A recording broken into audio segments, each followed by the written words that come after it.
والی ہے، کوئی بے قیمت ہے، کوئی رضائی ہے، کوئی تلائی ہے، کوئی اس کا کٹی ہے، کوئی کٹا ہے، کوئی مجھ ہے، کوئی بھینس ہے، کوئی پلاٹ ہے، کوئی زمین ہے، کوئی جنس پڑی ہوئی ہے، پڑولا بھڑا ہوا دانوں کا۔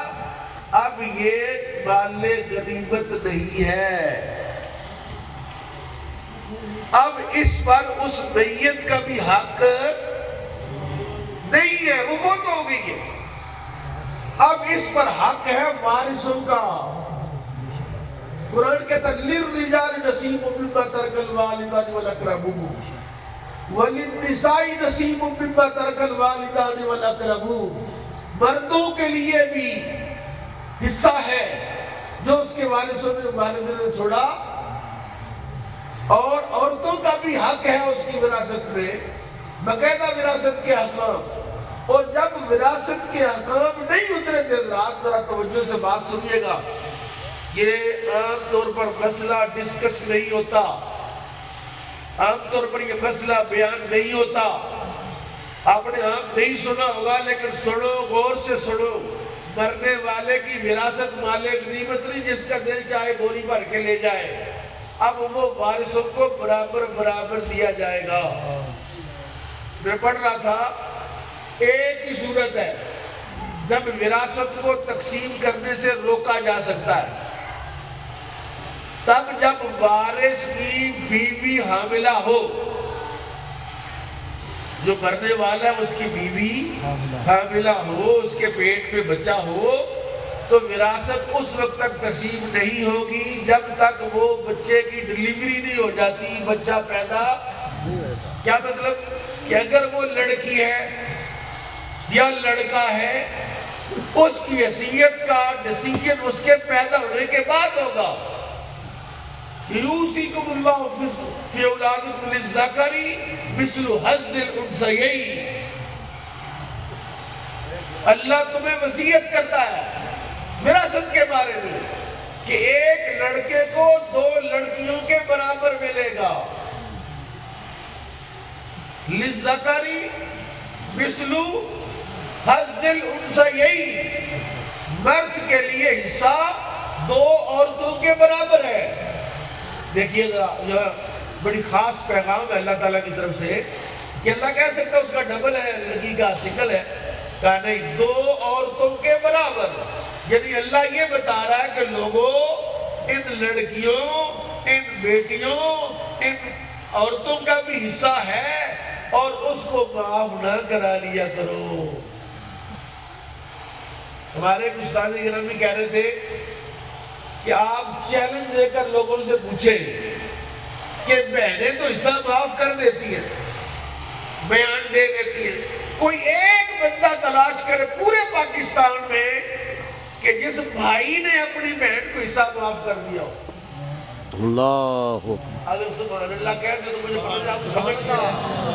یہ تو ہو سکتا ہے کہ کئی بندوں کو وٹ چڑھ رہا ہو کہ جناب یہ موضوع وٹ والا شروع کر دیا ہے، یہ کدھر جا رہے ہیں آپ؟ لیکن یاد رکھو، اس زمین کے نیچے جب تم نے جانا ہے تو پھر اس کا حساب دینا ہے۔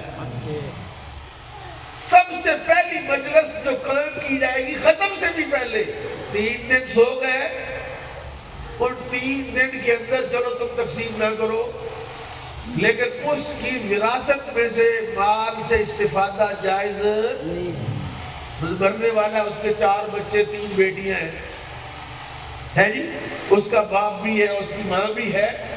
اب یہ جو وراثت ہے، کتنی خوبصورت مثال میں نے دیا کہ اس نے دیا بجا دیا کہ یہ دیے کے اندر جو تیل ہے اس کی ملکیت ہے، اب یہ سارے وارثوں کا برابر ہے، چھوٹا پتر کلئی موجہ نہیں کر سکتا۔ نہیں سمجھے آپ بات؟ یہ کہاں سے رواج نکالا کہ چھوٹا پتر موجہ کرے؟ وراثت ہے، اور وراثت دیکھیے، یہ جو اسلام نے ضابطہ مقرر کیا ہے کہ میت کو مرنے کے بعد وصیت 1/3 مال میں تو جائز ہے۔ مرنے والا مرنے سے پہلے سارا ہی مال مدرسے کو دے دے، مسجد کو دے دے، جائز ہی نہیں ہے، منعقد ہی نہیں ہوگی یہ نصیحت۔ اور جب یہ احکام نازل نہیں ہوئے تھے تو ہر مرنے والے پر لازم تھا، اللہ نے فرض کیا، کتب علیکم، لازم کیا تم پر اگر تمہارے پاس موت آ جائے تو موت سے پہلے وصیت لکھ کر مرو. یہ سورہ بقرہ کی آیت ہے کہ مرنے والا جس چیز کو سمجھ آ رہی ہے وہ سبحان اللہ کہے. نہیں تو میں میٹھی میٹھی باتیں کرتا ہوں, آپ کو جنت میں پہنچا دیتا ہوں, آپ کا ثواب بیان کرتا ہوں, تو آپ کے مجھے ماشاءاللہ بڑا اچھا ختم ہوا ہے. یہ مسائل معاشرے میں تباہی, بربادی اور لڑائی اور جنگ اور بدامنی کا باعث ہے. کہ نہیں اپنے ابے کی وراثت تقسیم نہیں کرنی, ہمارا آپس میں بڑا سلوک ہے, بڑی محبت ہے بھائیوں میں, ہم نے نہیں تقسیم کرنی. تو اللہ کا بھی مجرم ہے, رسول اللہ کا بھی مجرم ہے, اور میت کا بھی مجرم ہے. کیوں؟ قرآن کہتا ہے یا ایھا الذین آمنوا لا تاکلوا اموالکم بینکم بالباطل.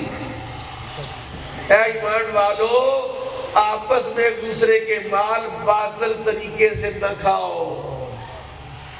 ہوتا کیا ہے ویسے اگر وراثت تقسیم نہ ہو, اگلے دن بیٹھے ہوئے ایک جگہ فاتحہ پڑھنے گئے تو میں نے کہا تیسرے دن سب سے پہلے وراثت تقسیم ہوتی ہے. اس میں ایک بندہ تھا وہ کلیریکل سٹاف کا, تو نے کہا یہ نیا مسئلہ سنا ہے کہ تیسرے دن کلیریکل سٹاف نہیں سمجھ رہی ہے, یہ پہلے دفعہ آپ سے سنا ہے. اب وہاں میں نے تو توجہ نہیں دی اس کی بات کی طرف. جب مجلس ختم ہوئی فاتحہ سے اٹھے تو میرے ساتھی کہنے لگے کہ اس کی بات کا آپ جواب نہیں دے پائے. میں نے کہا سوال کیا تھا؟ سوال یہ تھا کہ تیسرے دن وراثت نہیں تقسیم کرنی, مطلب اس کا مطلب ہے کہ ابھی مہینہ, 6 مہینے, 7 مہینے, اور جب دیے کا تیل استعمال کرنا جائز نہیں تو اس کی پیٹی میں سے سرہانے اور بستر استعمال کرنا کیسے جائز ہو گیا؟ یہ باطل طریقہ ہے. جب تک میں زندہ ہوں نا, میں نے اپنا سامان سنبھال کے رکھا ہوا ہے. خبردار میری جوتی کو اٹھا کے لے جا, میں ممکن ہے کہ بدل جوتیاں چوک لے دیں, 50 لاکھ گاڑا کر دینے کے کنجر لے گئے.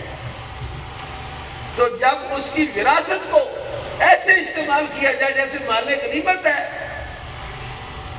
اللہ کا قرآن کہتا ہے جب تم تقسیم کرنے کے لیے بیٹھو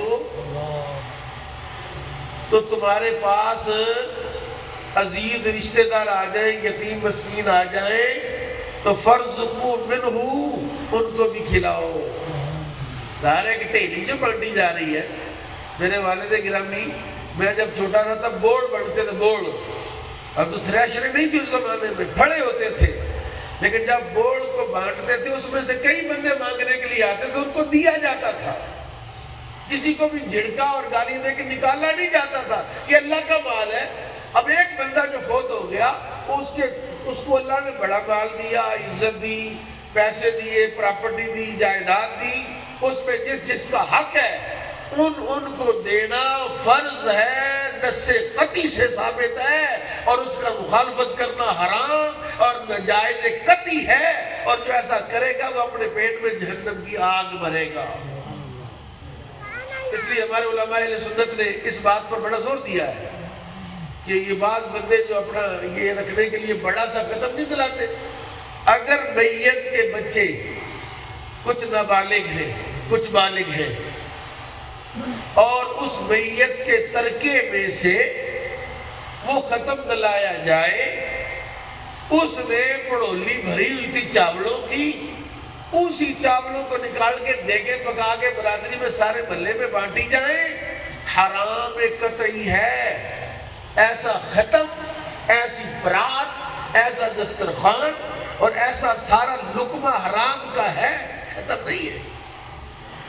تو جہاں بتائیے کہ جہاں ایسا کچھ ہو کہ جہاں حرام کا مال کھایا جائے, وہاں آپ 70 قرآن شریف لے آئے, برکت ہو سکتی ہے. رسول اللہ کی حدیث میں عرض کروں, رب قارئ للقرآن والقرآن یلعنہ. کہتے کچھ ایسے قرآن کے قاری ہیں کہ قرآن الٹا ان پر لعنت بھیجتا ہے قاری, پڑھ قرآن رہا ہے, اور قرآن کہتا ہے لعنتی, اوے لعنتی, اوے لعنتی, اوے لعنتی. علماء نے 2 معنی اس کے بیان کیے. ایک معنی تو یہ بیان کیا کہ کوئی مجہول طریقے سے پڑھ رہا ہے, اعراب بھی غلط پڑھ رہا ہے, تلفظ بھی غلط کر رہا ہے, قاف کی جگہ کاف پڑھتا ہے.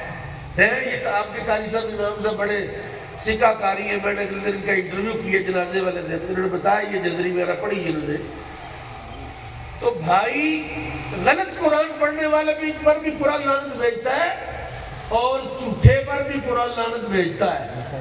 جب وہ پڑھتا ہے لعنت اللہ علی الکاذبین, وہ خود جھوٹ بھی بولتا ہے. اللہ کہتا ہے, قرآن کہتا ہے جھوٹیا تو پڑھ بھی رہا ہے کہ جھوٹوں پر لعنت, پھر بھی جھوٹ بولتا ہے, تو میرے احکامات کو نہیں چھوڑتا.